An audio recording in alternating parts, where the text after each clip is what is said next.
You're killing me, Smalls. We making movies, no acting in. I'm fucking Instagram action shit.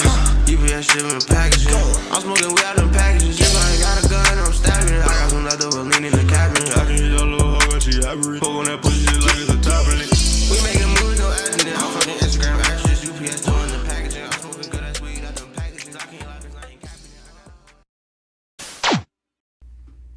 Welcome back to the DNA podcast. It's your boy D. It's your boy Antonio. Let's get to it. For a little housekeeping, we've upgraded again. We've gotten our sound guy, Mike. It's your boy Frank that gave me a mic, so I'm gonna be checking in. Y'all can hear me. And so y'all won't just hear him off camera shout out stuff.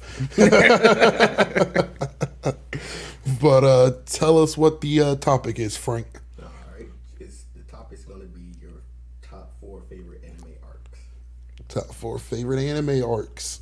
All right. What does it take to be in your favorites?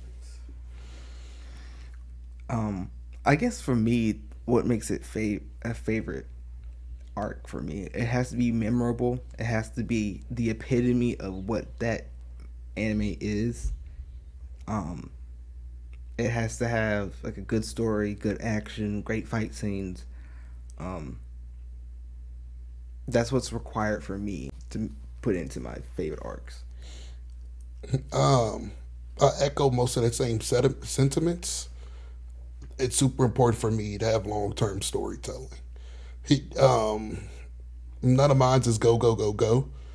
Any stretch of the imagination. I guess if I'm breaking it down, it introduces a conflict and possibly the villain at the starts, but then you have to progress and go through a bunch of bullshit just to circle back to get a chance to fight the villain. I think that's basically what storytelling is in a way. And most of my arcs reflect just that. The hero having to go through X, Y, and Z just to fight the villain that we've seen before. And I think when you do it that way, it has a chance to build up the villain. But I don't want to get into it too much. So you can take this first. So my number 4 pick is the final battle arc or the war arc in Soul Eater. There's a lot of resolutions in there. Like I don't know, you haven't watched Soul Eater yet, have you? I was about to say, ooh, this is one that there's no way I could have. Yeah, just I'll try to choose it. Like, there's a lot of resolutions. They beat the main big bad. There's also a lot of things up in the air. Basically the god of that universe is almost killed. Your 3 protags are fighting the main big bad. The sub big bad is also in the fight. It's like there's a whole lot of different things that are going on simultaneously.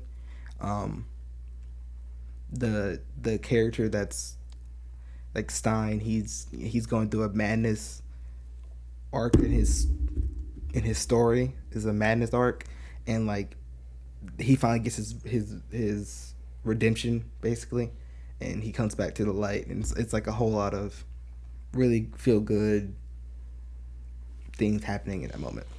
I don't know too much about Soul Eater. It's no reason why I haven't watched it, but our homeboy Shake hates it, and he hated the ending specifically. And the ending could have been better if it followed the manga more. It would have been even better. It was a little bit rushed, but I put that's why it's so low on my list. But I think it still was a pretty good resolution to the story. I'm not mad at it. I'm about to check it out. It's only so much debate I can do about it because I haven't seen it. I'm gonna see it before the summer's over with. I promise you. I just started rewatching it like yesterday. My number 4 is the Duelist Kingdom arc in Yu-Gi-Oh. Oh, It's Yu-Gi-Oh is probably one of my most favorite animes that I can't rewatch. It's up there with Pokemon because at first I thought I didn't know how to play the game growing up. But as I start to realize, they're making shit up on the fly. They're making it up for plot convenience. But that Duelist Kingdom arc was fire.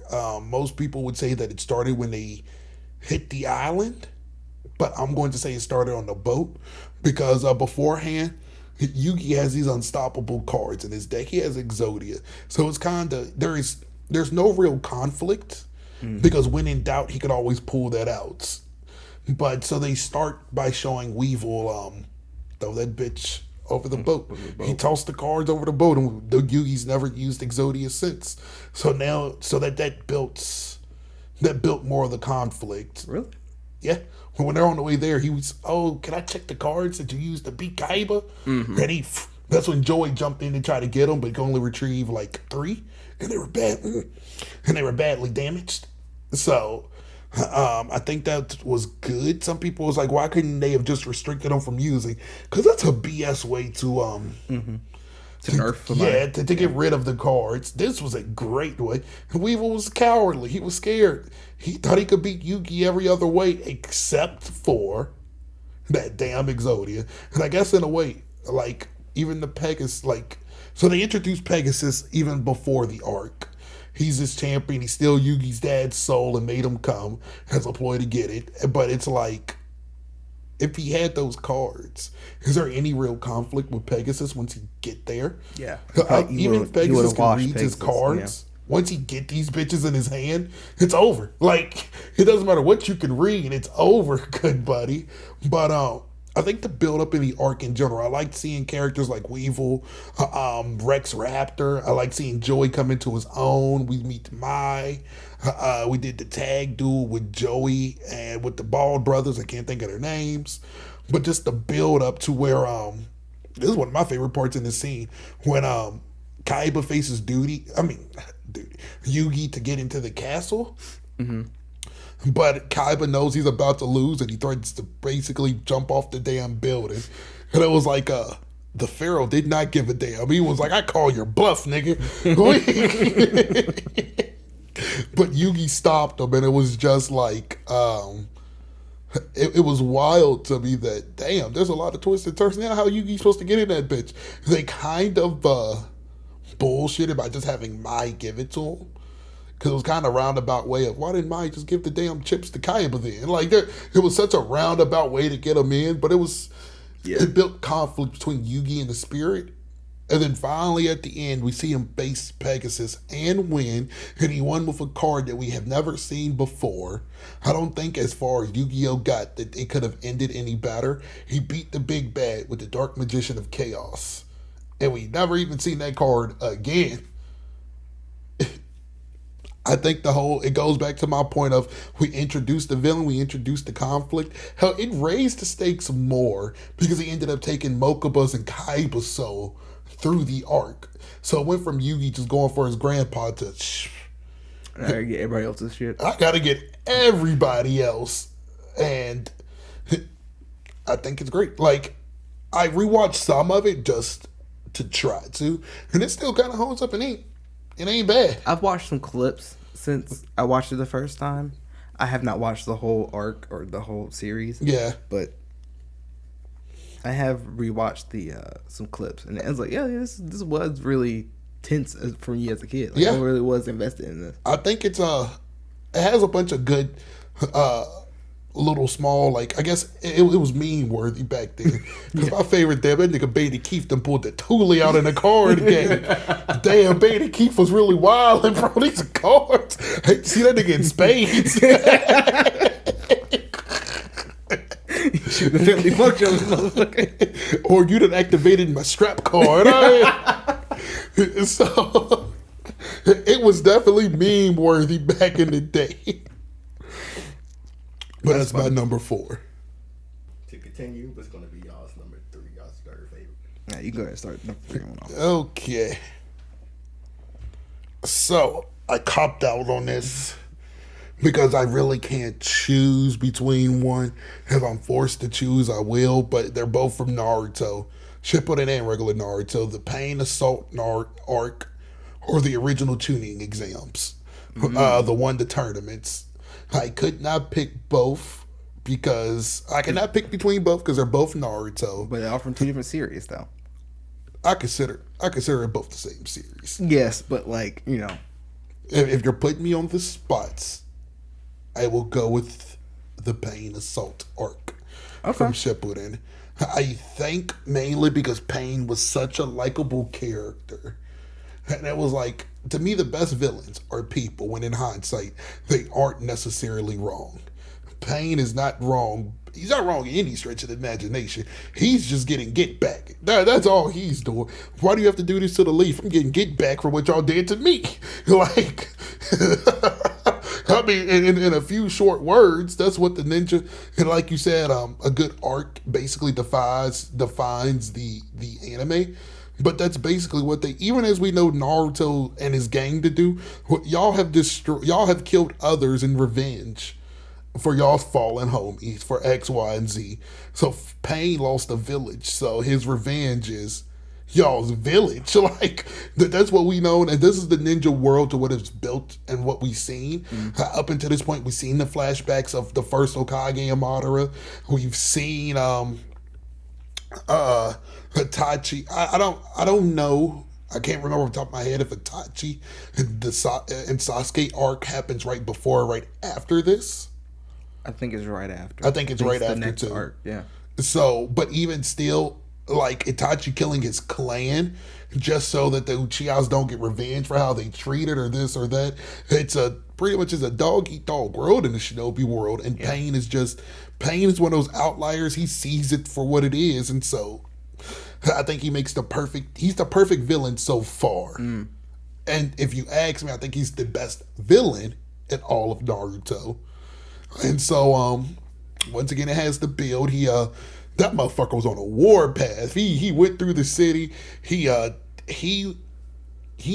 was so incredibly strong that individual Pains was wiping out whole units and forces. We've seen the village get invaded before with Orochimaru. Yeah. But you see how much manpower it took. It was a whole army. And they still got overthrown. Yeah. This nigga Pain did it on his own, by his own. Yeah. And so it was like, he's taking out ninjas, this and that. He kills Kakashi through it all like that. That was kind of B-roll in this. He knocked off Kakashi. He had Tsunade to her knees because it's nothing that she could do. And then the fight between Pain and Naruto is top tier. It's strategy. It's fighting. It's talk no jutsu. It's everything it had to be. And I think and as everybody knows, I think it peaked. I think Naruto peaked at that point. So it gets extra credit for when I say it was the last moment that Shippuden was great, was top tier. Okay. All right. I chose the Naruto Shippuden War arc. This is gonna be our first conflict. Why? I actually kind of forgot about the Pain arc when I was writing this list. The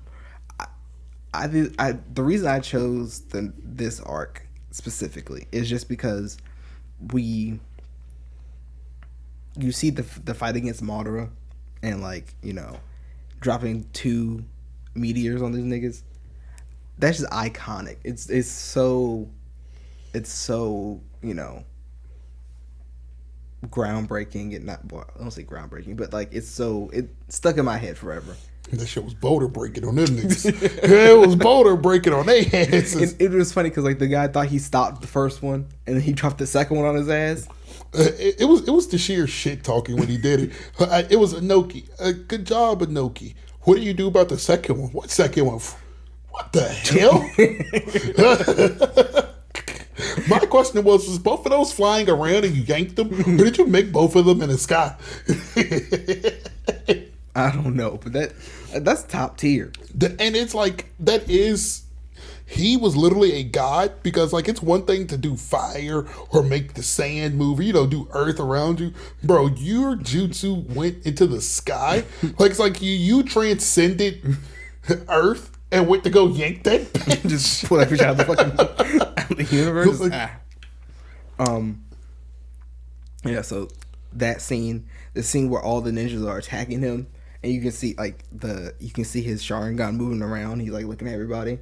Like, that scene's iconic to me.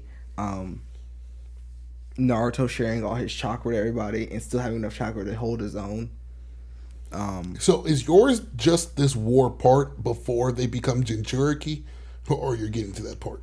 So the back half, everything up to Guy versus Madara is in there in my list, if that makes sense. Past Guy is kind of a downhill for there, but up to Guy versus Madara, top tier. I don't debate that there's top moments, but I think that they overdid it. So let me put it like this. If they knew that Boruto was coming, I don't think they would have jam-packed it like they did, because they knew they would have had more time. But I can tell that they knew the series was coming to an end, because let me put it to you like this. The way they introduced Madara, he was so OP that it didn't make sense why he became a Jinchuriki. If Obito was going to do it, kind of like a... So I'm putting... Madara had so many abilities that he never even used half of them. Because you remember when he showed off that he could use Rinnegan powers? So why don't you use those more? We just had a whole antagonist who only use Rinnegan powers and shut them niggas down. But then it got to a point where he was only using his Sharingan powers, but they had to do that stuff because he's OP. Or when he made the wood clones and he was like, do you want them to use Susanoo? So why did you become a Jinchuriki? Why did you become so, one-dimensional where they actually could not fuck with you, but they made him so ungodly OP? And why didn't he drop a meteor on them again when he was fighting all of them? Like, when they all got to the end or whatever. Yeah. And as you can tell, so these are the special ninjas. These are the Hearth's last heroes. Would have dropped a meteor on their asses. For sure. I think they built Madara up so high that it was just ridiculous. And you don't acknowledge it. But we got to acknowledge the trash ending. They retconned it and killed him. So they made this ungodly OP nigga just cannon fodder to a person who I think, when people mention it, I think he is still stronger than Kaguya. But Kaguya just has more chakra. Because she's not a fighter. So if they were to fight, he would basically win because he's a fighter.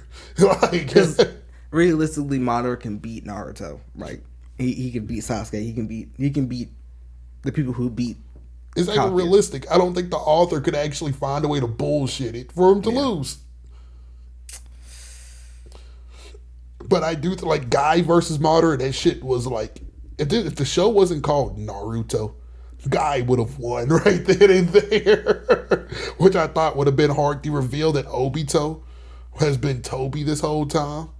It is like, it was great moments, but I think so much stuff happened so quickly. Like I think you could have got another 60 episodes out of all that, because I thought it was like cool it was, and I probably should have put it as my number 4 instead of my number 3. I think Soul Eater is higher in my because I think it has a better ending than this Naruto. I just think it's more iconic to me. It has more iconic moments in this one than it does in Soul Eater. That's why it's higher on the list. Which makes sense. I was about to say it does, like, by saying all this, people's like, you don't like this movie, you don't like this moment, but I don't like the story. The story was, and that's why it's so low, but it's better than a lot of other animes that I've seen. So true. And the fighting is top tier.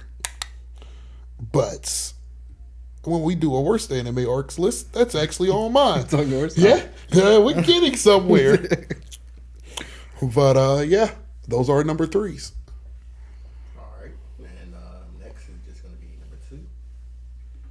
All right. So my number 2, this is really tight. This is I have to choose right here because I don't have mine written down in order per se. I'm kind of just going off of how I feel in the moment. And okay, I'm gonna put at number 2, Full Metal Alchemist Brotherhood, the final battle arc, or the Assault on the Capital arc. I don't know whatever you want to call it. I couldn't figure out which was arcs in that because it was so short. But like I knew there was different arcs because I knew that.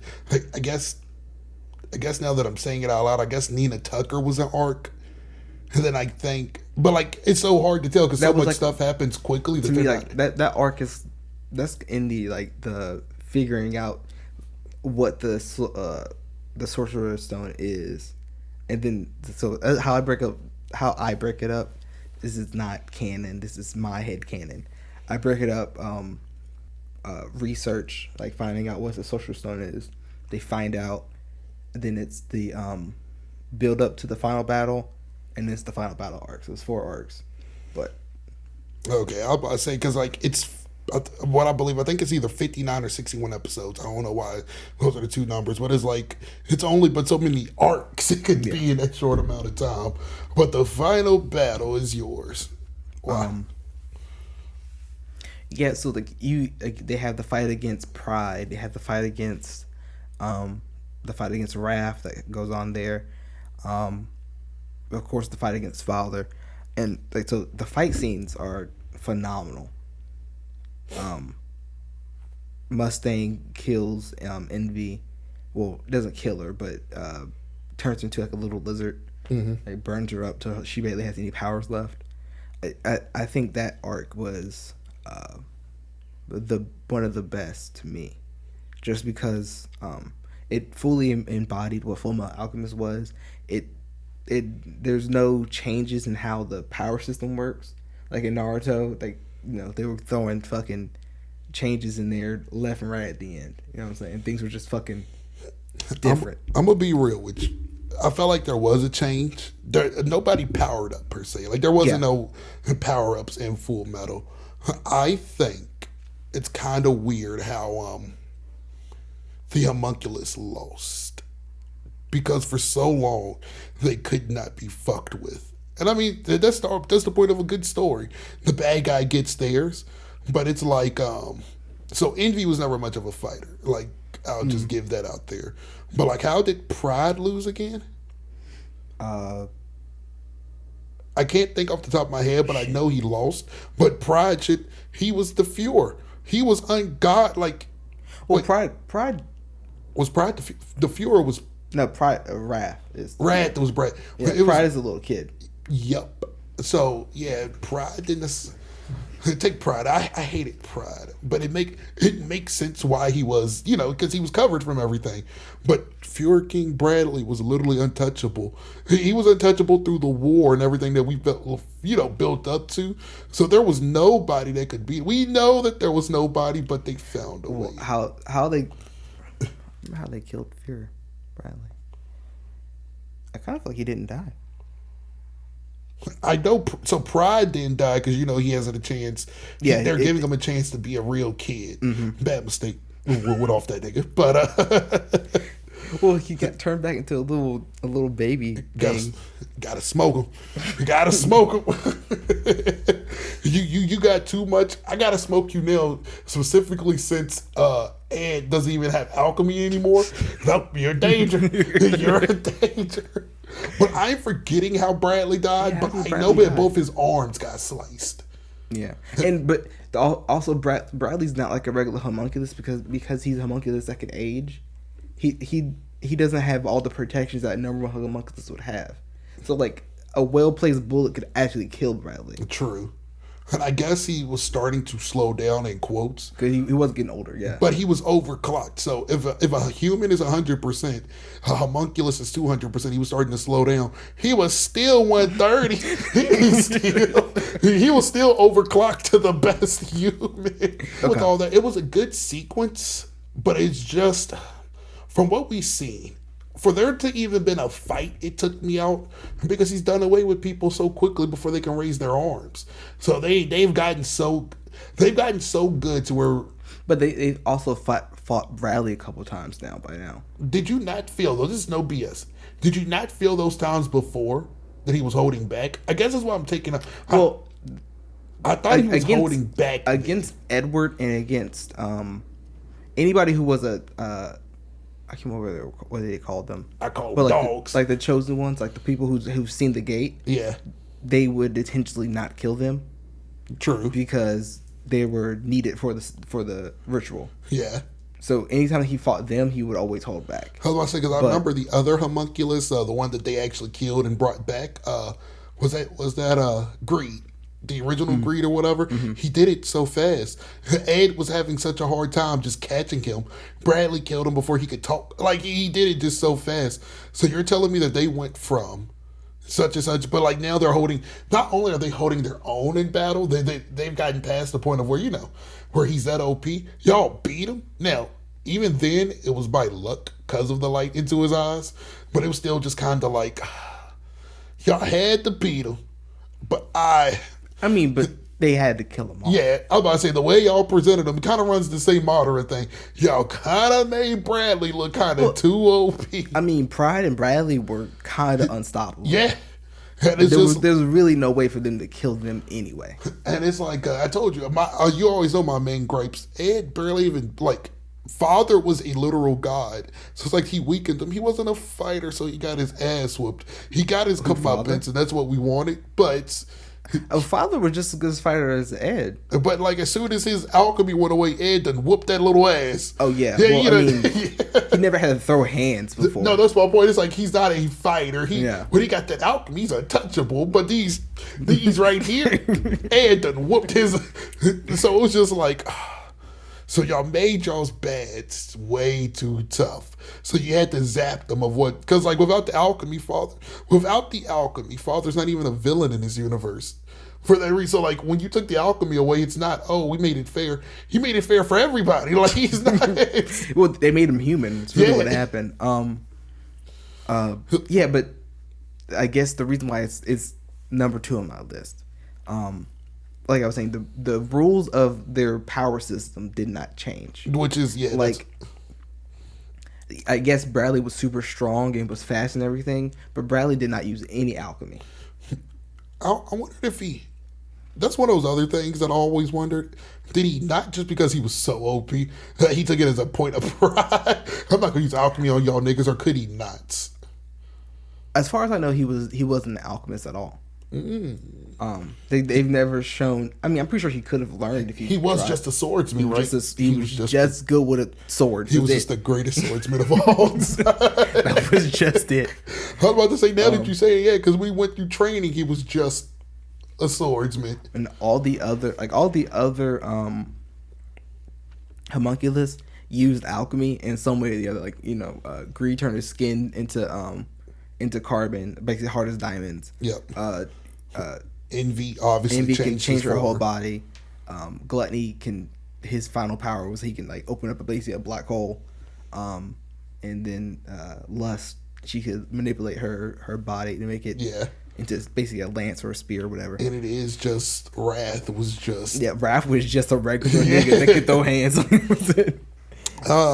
I guess it's good. I think that's my least favorite of Full Metal. Really? But it's not it's not ass. It wouldn't be on my worst. It's just bro, that first beginning got me. It's one of those things, say for some odd reason you swap the beginning and the end, which you wouldn't do that. Yeah. But it's I don't think the end would really capture you in that long. That beginning, I'll give it to you, the beginning is a lot more mystery and storytelling and this and that, which I understand, but the end part. Number one, the fact that Father was trying to pull the spirit of the earth through its own gate, I think just the stakes were so high. I think that's what got me too. I don't really understand that. I get what he was trying to do. The idea is that the earth itself is its own living organism, so it has its own gate. Oh, I'm about to say that's why it also got me. It was did y'all make the stake high just for the sake of being high? Why would anybody want to do that? Because he wanted to become God. And he was a and that was the next step. The next he already passed through the gate once. Yeah. And he became as strong as he is now. So what if I take a whole country's souls and I take the planets? Yeah, that is. It's implied at the end though. If he would have done that, he still would have been banished, right? Is that what he wouldn't have actually achieved godhood. I thought that makes sense. He would have been untouchable. Yeah, but he wouldn't have actually achieved godhood. I thought what's the black dot in the white world? What it's called? It. Did they call it it? That black dot is what I assumed to be real God. I thought at the end when when he actually ended up back at the gate, I thought he implied, your plan would have opened up the gate, but because didn't he send him through the gate? He gave him what he wanted, but it gave him the worst version of I'm gonna send you there and you're gonna be trapped there for eternity. Well, he basically was his soul got ripped apart. This was his ending. Yeah. I feel like, to me, I interpreted that this was always going to be your ending. They just saved the planet. But if you would have done it, you still would have ended up here. I don't think, like, ultimately, they would have been, like, because the theory is that the God of that universe is still omnipotent and omnipresent. Yeah. It's like, your gate still would have existed, and I would have still been on the other side. So there's nothing that would have changed. Yeah. And God is always a reflection of yourself. So like, if you became bigger and stronger, I would just became bigger and stronger. Makes sense. At least that's what I took from it. Yeah. You can have your own interpretation if that's what you're into. Yeah. I was about to say that for all those reasons, and it's funny. Damn, I hate when I gotta interpret stuff myself. Like, damn. But I think that's what made it so interesting to me, because you can watch it so many different times and get a different take on how the writer wanted to take it. You know what I'm saying? You can see a different aspect, or you can, listen to my take and maybe tweak it in your own rewatch. You know what I'm saying? That's why I liked it. I'll rewatch it, seeing as I've only watched it once. You've watched it multiple times, so this is like my third or fourth watch through, probably. So that makes sense. So I'll rewatch it. I'll see if it has the Cowboy Bebop effect, if I feel different towards the end.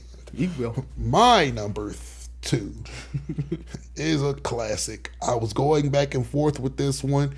The Namek Saga in Dragon Ball Z. The old one, from when Krillin and Gohan and Bulma touch down to when the planet blows up and Goku's on it and we wonder if he survives. That's how you do an arc. They've talked about Frieza from the very beginning. We see him. He looks like a little twerp. He doesn't even look all that impressive. But he's feared with all these men. Then he sends his men, and it's a fucking pretty much like the tower in Mortal Kombat. Yeah. It's basically that to Frieza. These niggas is OP. Gohan and Krillin struggle with goddamn Dorian. Yeah, like, they struggle with that. Vegeta destroys them. Oh, shit. Vegeta's an anti-hero. Vegeta now is what a real anti-hero is at that moment. Vegeta, after the Namek Saga, is what a wannabe anti-hero is. You might as well just be a hero, bro. You just keep doing shit for the fuck of it. He's a selfish hero. And I think his character changes between Namek arc and after. I mean, even still, like, during, like, the Saiyan saga or whatever, when he was like, I'm pure evil. Are you really pure evil, though? No, because you really wanted to protect your people. Boy, exactly. Are you really pure evil? But in this Namek arc, he was dead-ass an anti-hero. If he got them Dragon Balls, he was going to wish to be immortal. Fuck them friends. Like, side note, I believe that he would have wished to get the Saiyans back. I believe in my heart of heart, he would have wished for Planet Vegeta to come back. But we'll never know. Zarbon wipes out Vegeta, who's established as way stronger than Krillin and Gohan. Well, shit. And Zarbon's deathly afraid of Frieza. What the hell are we gonna do? This and that. We go through the whole tribulation of, we do find the Dragon Balls again. They play kind of homage back to Dragon Ball. We're going on a Dragon Ball quest through all of this. The Ginyu Force come. These niggas are OP.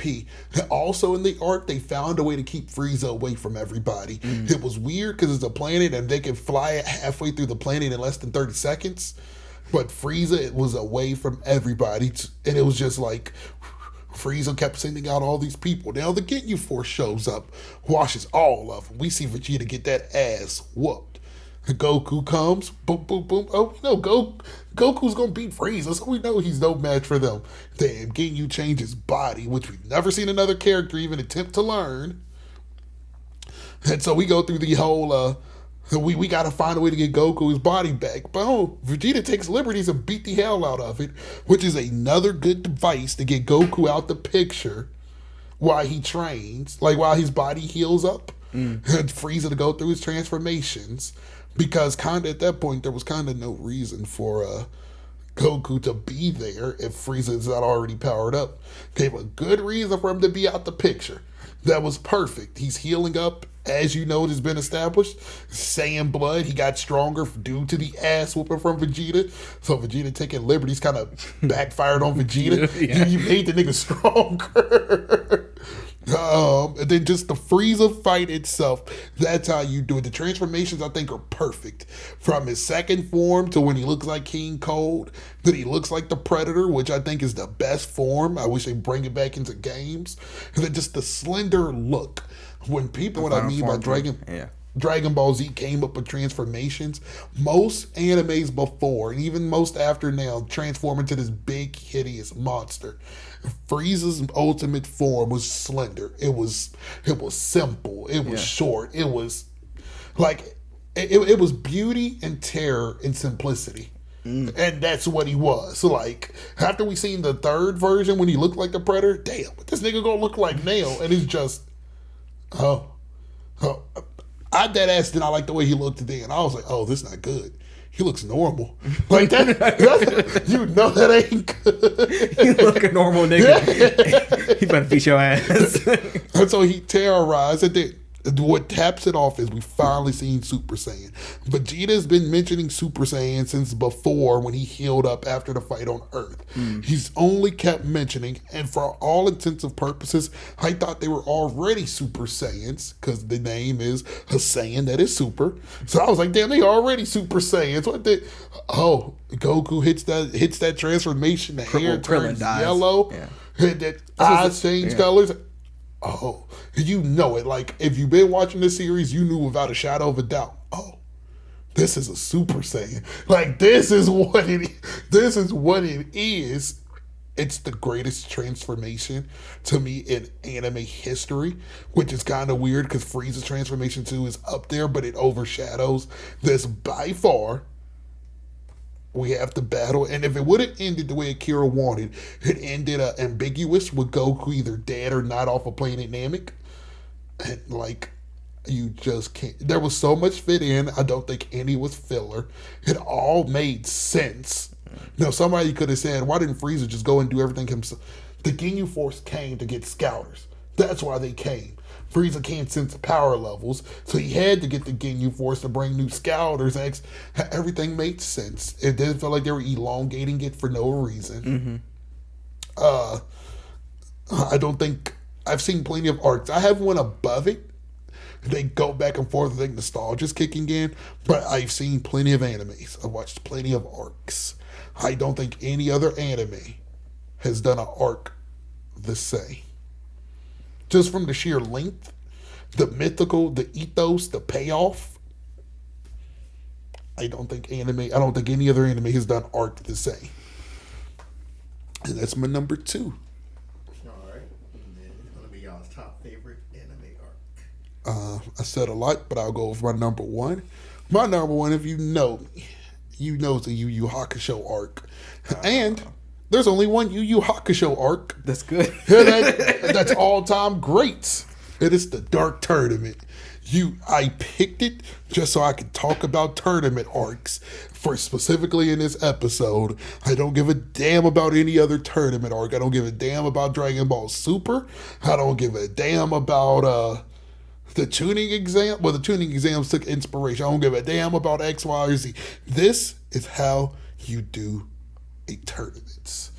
The stakes were high. The stakes were kind of stupid to me, so it don't even matter because the stakes was you could get whatever the hell you wanted.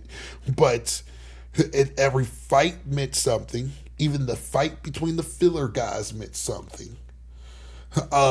They are constantly strategizing about what to do for fights. They're hurt in between the fights, like their injuries carry over. It's not for some god-ass reason. You'd have broke your arm in this first fight. Yeah. And then you're perfectly healed the second. And like, boom, boom, boom. Everybody had motive for being there. Most people, like Toguro, kind of lured more people in than what just our characters, because he was a true bastard.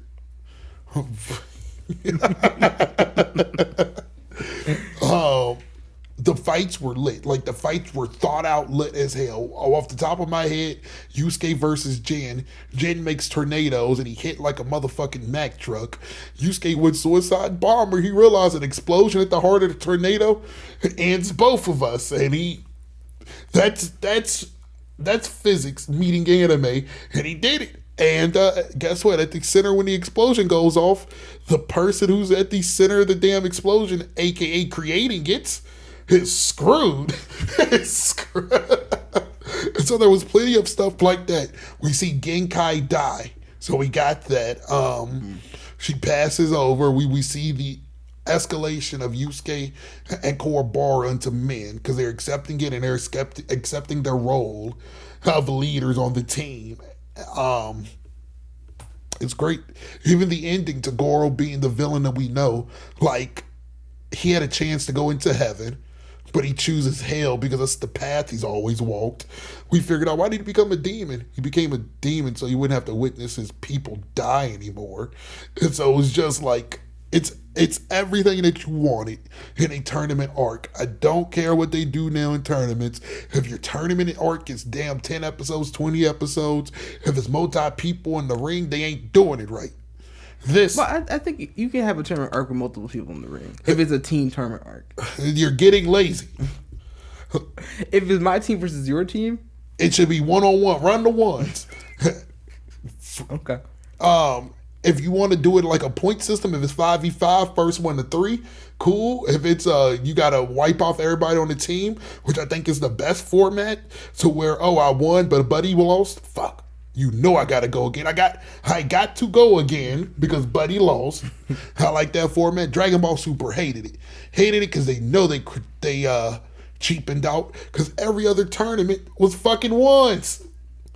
They just did it to damn skip to what we wanted to see more, which I hate. Make every fight mean something. That's how you make your side characters mean a lot. Because in that arc, Hiei, Kurama, Kuwabara, Yusuke all felt important to the team. When you do it all at once, to be real, did Goku really need it? Couldn't Goku and Vegeta just entered as the two of them? So I think what it was in that, you gotta think in that time of Dragon Ball Super, right? That was mid Battle Royale like craze. Mm-hmm. Every game that came out had a Battle Royale. Yeah, there was a Battle Royale game or had a Battle Royale mode. Yeah. And we're still kind of in that. So I think that was kind of the vibe in the era of media in that time. I don't doubt that, but why I think it was lazy is so, like, you remember the hit saga, and they did a tournament then, and most people agree that that's when Super really took off. Like, everybody watched it, everybody raved about it. I don't see most people didn't complain about it. So you can't tell me that it didn't succeed. They even redid it with a different universe when we first met Jiren and Toppo. So, like, we've done multiple tournaments. So, like, cool, you explain the tournament to me. Cool. Why do we get to the main tournament and you switch the rules? Like, that's, I guess I wouldn't be mad if you would have introduced it then. So it's like, oh, it's already know how the tournament going to go. Y'all switched the rules of the tournament at the last seconds. Well, doesn't that make it more interesting, though? No. Just because, like, if we have already seen a tournament, we've seen Dragon Ball Z tournaments like this before, like one-on-ones. Now having everybody in there at once, it makes it more interesting just because there's different stuff going on. I think the reason why I truly hated it is because I like professional wrestling, right? Mm-hmm. And so all the endings are predetermined. So it's like some people will go the route, just build up the guy, just have your main guy beat everybody. Like, isn't that what you want? No, you need to make it look organic. You need to have other people win to make more matches mean more. So, like, what was the point of this weak-ass training arc? Because that was week 2. What was the point of the weak-ass training arc with everybody, recruiting everybody, if some of them didn't get their time in the sun? Like, what did Krillin do? What did Tien do? What did but they could have beat individual people that really didn't matter, but numbers-wise, like they're not really big bads, but they help. Like something. Goku and Vegeta could get their dubs in one round, but we need 3 to win. Krillin gets that deciding dub, and it was like that makes him a hero. hero because we know Krillin's not gonna beat Jiren. We know Krillin's not gonna beat Toppo. But like they went the route that I thought. All these people are there.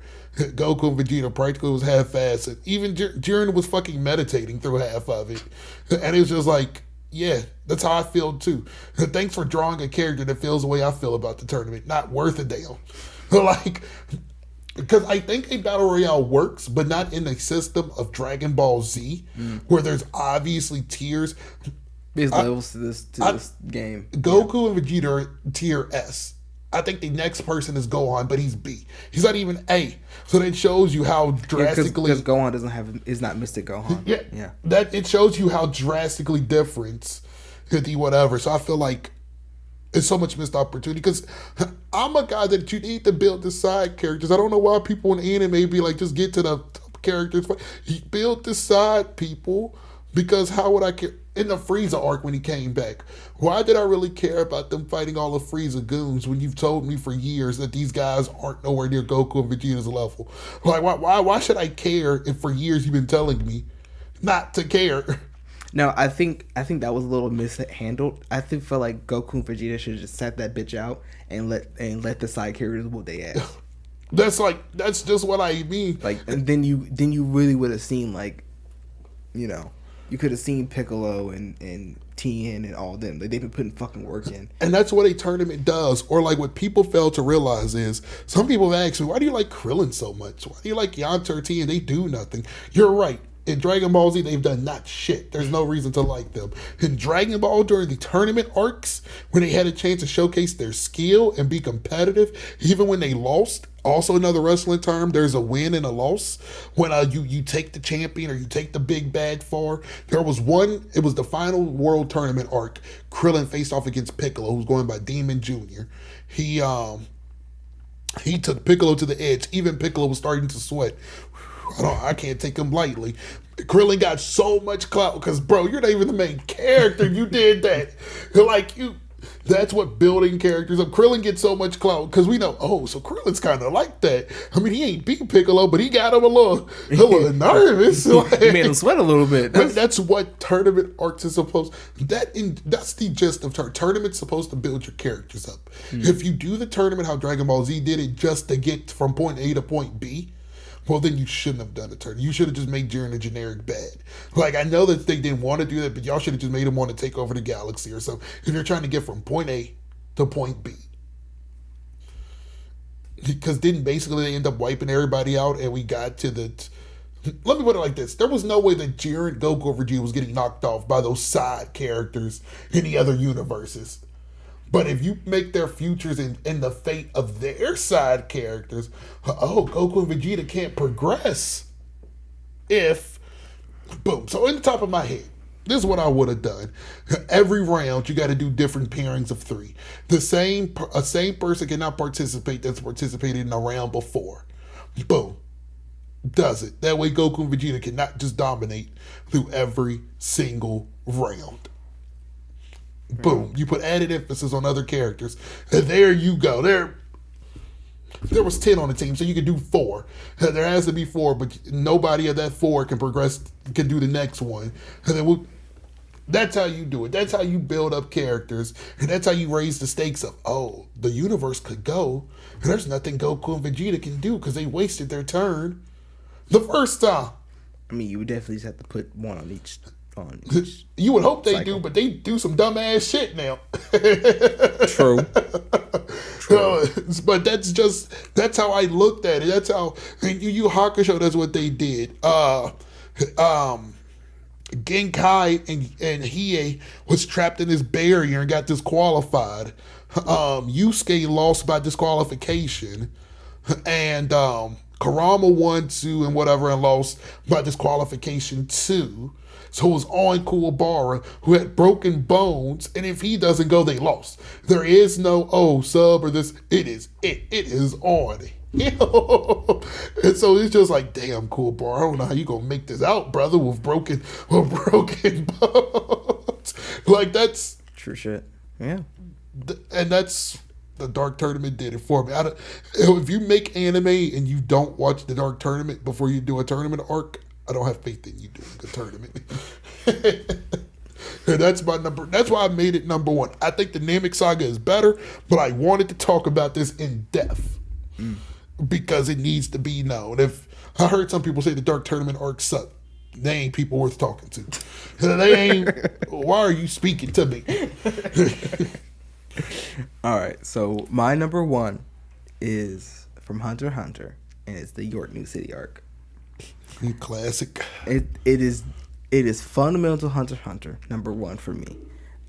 Number two, like I think that's kind of where Hunter x Hunter peaked, because it was poster tournament arc, training arc, and we're in, like Killua and Gon are starting to understand Nin, and they're starting to get their Nin abilities. Kurapika comes out of nowhere and he's a fucking powerhouse. I like that he ended up being it's been pointed out that Gon and Killua was the stars, and it was like, oh yeah, they're gonna do it. Oh, Kurapika's the best.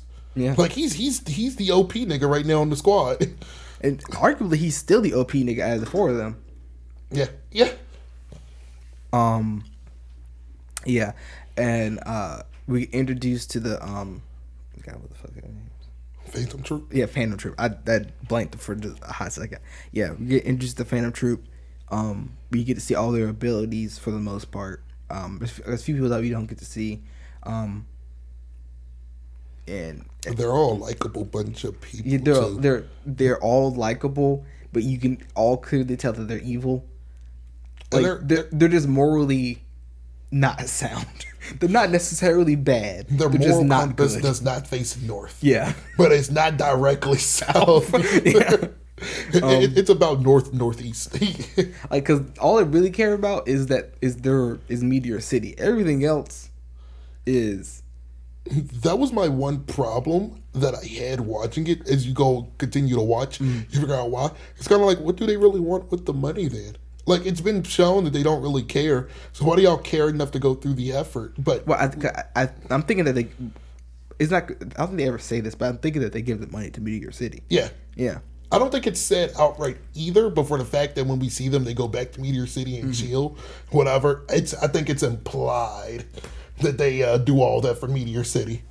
Well, for the inhabitants of Meteor City. Yeah. So I think that's very telling, in the sense of I think it's pretty cool. Like I think they're all set up as like almost god tier. They're as good. Some of them are actually hunters anyway, and so they're just as strong as the best hunters that we've seen so far, and the hunters that we see later in the series. I think it's great. I think what truly separates them is you can tell that they're kind of a family, because so we can have they're compared to the Akatsuki, the Soul Society, and some other big bad groups. But everybody else listed, they're kind of like an army. They kind of don't like each other, but they just fall in line due to fear of the boss. Yeah, but they're following Crollo on their own. It's kind of implied that they don't even need to follow him if that's not what they want to do. Later on, it's kind of implied. Yeah. They're supposed to follow whatever Crollo says, kind of. But at the same time, they still have their own free will. Not that, I mean, they don't need to be in the troop. He's not forcing them. Yeah, they chose to join the troop. Yeah. And so it's I think that, and it's they argue or whatever. It's when you work with somebody you're going to go through stretches, I'm going to whoop your motherfucking ass. and that's what makes them so likable, because they don't all get along. They actually, some of them actively have beef with each other. I wish I could remember all their names, but the swordsman and the nigga with the little Jones they shoot, Franklin. I know his name is Franklin. Yeah, because they made him a New York nigga. With the fingers, yeah. They actually have beef at every given point. Bro, how to cut you up. Nigga quit this, drop his fingertips. I'll shoot this bitch up right now. So that's they're a likable cast of bunch. Yeah. I think if you make them unlikable, the York New City arc is kind of plain. Yeah. And also each one of them, it has their own individual characters and character traits. They have their own. They're people. It's people that you can see on the street. people that you can relate to. Some of them might be you, And that's why they blended in so well when they were on the street. and like there are a cast of characters that are just different, and they're not one dimensional as like one type of person in this. Like they're not just evil to be evil. Mm-hmm.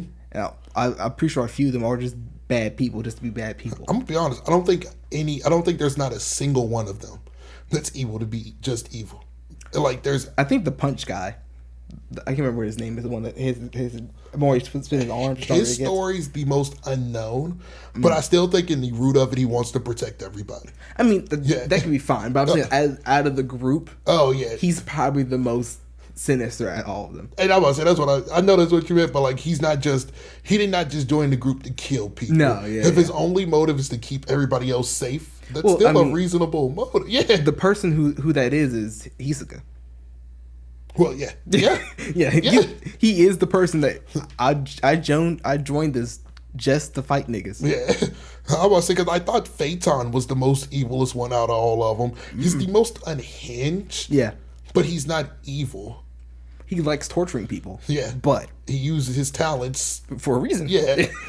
I like it also, and that's such a great pick because it's like a coming of age arc for Kurapika. I mean, for Killua. It's a coming of age story for everybody minus Leorio. Mm-hmm. But like, I don't know if you sensed this, but Gon and Killua was starting to get so full of themselves. Yeah. And that's why they got caught. Because they were so full of their abilities, and then they met. Bro. These people are on a different fucking level. I was about to say, that little shit that y'all doing ain't shit. like, oh, y'all able to mask y'all's nin. Guess what? We're able to get rid of ours. Like, so like, they got full of themselves. And then it's just, the Kurapika tale goes unmentioned because of everything that we see that's great. But Kurapika easily could fall into madness. Yeah. But this is his descent into madness. And that's the great thing about Kurapika. I don't think he descends into madness anymore. Only because the true descent would have been killing off Crollo and letting go and the killer would die. Well, this is not in the manga or the anime yet, but Kurapika takes over the crime family. Yeah. So like this is him turning to the dark side in a way. He's doing what he needs to get a hold of them, which that is turning to the dark side, but there is no other way to get to them. Like, yeah, I mean, and that's fair, but I'm saying like he was redeemable in the York New City arc. Like you might have been able to get him to turn away from his lust for revenge. Yeah. But during this is where he's fully committed to his revenge. And I get exactly what you're saying, but I also feel so like since they're all going down different paths of what they want, I don't think Kurapika is necessarily evil, but he's doing because like so he took over the crime family, but even if he doesn't, the family's still going to be evil. Yeah. So all he did was just take the head. Yeah. So I feel like he made it less evil by taking it, but for sure, I all I'm saying is like if. When I say he turned to the dark side during this arc, yeah, I'm saying like he was willing to sacrifice it all. Like he was willing to sacrifice Gon and kill. He was willing, and I only say that he was willing to sacrifice. He never outright says that, but you can tell by his eyes. It's pretty clear that he was willing to like, I'll let y'all niggas die. And so for me, so like no BS, we're at the same point. But I think the reason why I say he doesn't go down the dark side because there was every opportunity. So like in the hotel when he snatched them and left them, for me going down the dark side was fuck them little niggas. Like I'm out for the fact that like the character development is so he's willing to let the guy live because like. From his arc, so the person who was in charge of slaughtering his people, even taking away his nin is kind of not revenge enough, but his character was shown through like.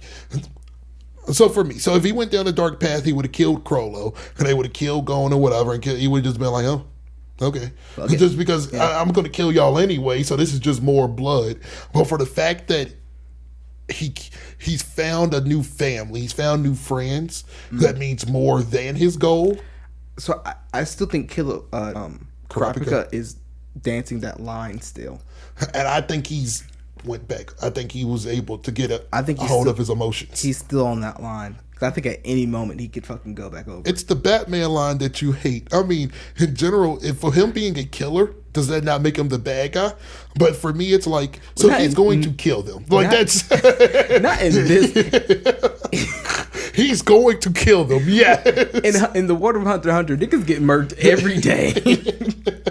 I was about to say, so it's like he is dancing that line. And there's no repercussions for killing people in Hunter x Hunter, really.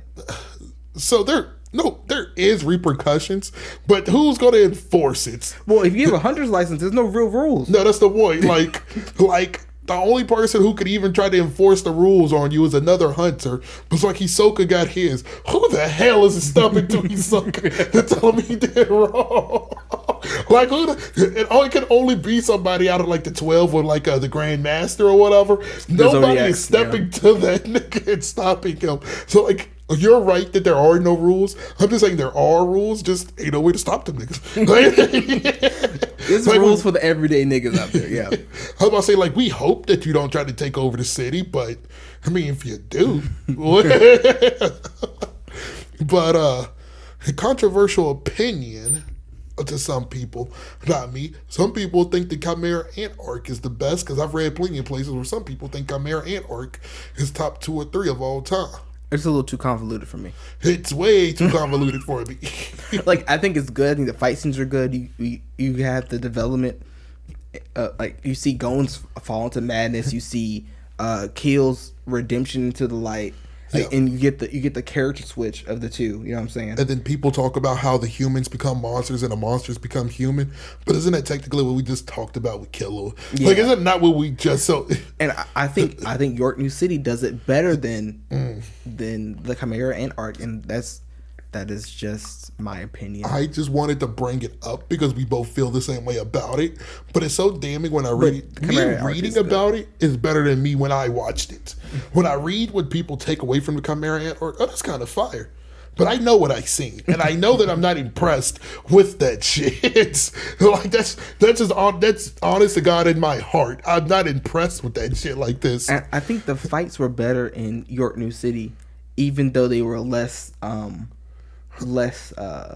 great and grand. Chimera Ant arc has the most impactful fights. Yeah. But only one, it is not even a fight. He's just beating a body like a rag doll. But that's kind of too explicit right there. Damn, is it rated M for mature? How kids won't watching that ass? He was just fucking. Now, there's one part in York New.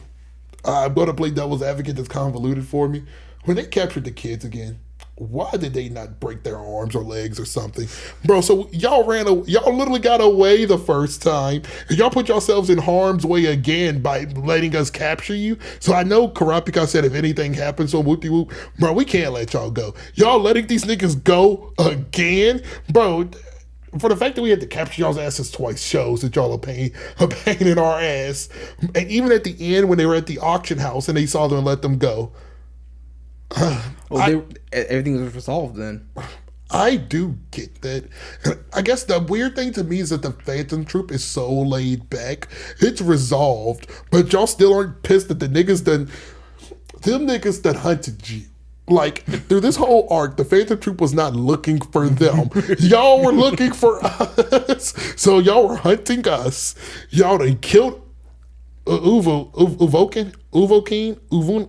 Uvukeen. Yeah. Y'all done killed one of us, which we never redeemed. Y'all done stole our leader's Nan. Wait, let's just go to y'all kidnapped him and then stole his Nan. but it's resolved. We let y'all go. Boy, I would have hung them. God damn it. Well, with Uvukeen, they have a rule to not. They're not really supposed to get revenge for somebody dies.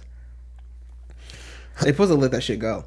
Because going in there blindly mad will lead to your downfall too. Mm-hmm. But just letting them go, like, and I get exactly, like, that's their characters and they're able to, do whatever. Yeah. But it's like we had the perfect opportunity. Like, once again, we didn't even expect to see y'all. We could kidnap y'all again with no problem. Like, yeah. And it's just like, it's just a little bit off for me for the fact that in the grand scheme of things, not in the grand scheme, so they did kill Kurapika's people. They did. But other than that, in the grand scheme of things, they did nothing to them. That's what would have pissed me off if I was them. Bro, this is the first time we met, and y'all are starting to piss me off. Especially between Kill and like Killua and Gon. Yeah, like, you have no dog in this fight other than Kurapika. And so we caught you the first time because y'all were stalking us. But then we caught you. They were stalking them for Kurapika, right? Yeah. So we caught you the first time because you're stalking us. And then we had the cat. Then y'all got away. When I would have been okay if they would have been cool with that. Because once again, what beef do they really have? We let you get away, all right? So y'all ain't kill Uvo King. We're going to let y'all go. We capture you again because y'all niggas had stole our leader. That's my point of like, how are y'all are starting to piss me off. Y'all. How do I know if I let y'all walk this time, they're not going to do more shit? I guess that's my point. How do you know that things are really resolved? What if they start following you again? I think eventually they would have just killed him. But like, I was about to say, this is why when but they also kind of want them to join, and that's the thing. I got that, but then I didn't. I got to where if they joined, it was cool, but not that we're keeping you alive to hope that one day you turn evil. Like, but that's the only hole that I see. And it's a plot hole, and it's definitely a little bit of what's the word I'm looking for here? Jesus, plot armor. Yeah, it's plot armor. It's for the fact that they got captured twice. I think that's like no bullshit in the same arc. I think that's world record. I've never seen you rarely see the main character get captured. I've never seen a nigga get captured twice. But that's the thing about Hunter x Hunter is not that Gon is not the main character. That's the like each character has their own section of being the main character. Yeah. Right? So like it's not. For that arc, they were the main characters. Well, Kurapika's the main character of that arc. You think so? Yeah. So his conflict is the main conflict of that arc. He is, but still, we get more time of. It's always going to be focused on. It's always going to be focused on Kill and Gon and more Gon. But I think in that arc itself, that's when we start to see that this storyline isn't truly just focused on Gon's path. Shit, the only time I really noticed that is after the Chimera Ant arc. When one, we focus on Killua, but when Killua went away and Gon doesn't have an end. Oh. So this isn't like I'm not gonna sit there and lie to you. Looking back at it, you watch it's definitely something you notice in retrospect. I was about to say when you look through the whole thing, that's what you get. But I don't notice that until yeah, I guess we're focused on a Kurapika and Leorio. Is nobody else? Like the Raider has written off the other two, but. Okay, so I'm okay. I was thinking of it in a box of just watching York knew. Mm-hmm. Like, so when you just watched it, you knew Kurapika was the main. But I get what you're saying. I knew that his conflict and like the conflict of him, the Phantom Troop, was the main story of York New City. I get that, but I guess the way I'll describe it is so that is the main conflict. But Frieza's main conflict with Saiyans go back to King Vegeta and Vegeta, but Goku's still the main character of Dragon Ball Z. Like Goku really doesn't care that Frieza hates Saiyans and Vegeta's, trying to avenge the Saiyans, but Goku's a Saiyan about to avenge them. Like that's how I looked at Hunter x Hunter. Kurapika's its plot is the main plot, but we're still revolved around Gon. And it just so happened that Gon is friends with the guy who's main plot, but that's how I looked at it. Because typically, in the Namek arc, it's been ongoing. It's been an ongoing cycle of Frieza afraid of Saiyans. And now his worst fears finally come full circle on him when you look at it in the grand scheme. That's fair. But I get what you mean. Like, and that's a retrospective thing. I think it's for me, it's like it laid the groundwork for the author to potentially take the role as protag away from Gon. Oh, for facts. When you read the manga, if they ever fucking dub it or animate it at all, but if you read where they at now, they took literally this is all the parts that they introduced for Kurapika's not spin off, but because shit, where they stopped that with that manga, it's amazing. It's honest to God, it is. But It's a good number one. I didn't have it on my list because I heard him mumble it when we were making our list, but it would have made my top 4 as well. But I'm solid with my 4. Yeah, I think your picking 4 was really good. I think we only have one disagreement, and that's the Naruto one. Yep. But Yep. But we enjoyed it. Be sure to like, comment, and subscribe. You got anything for us, editor?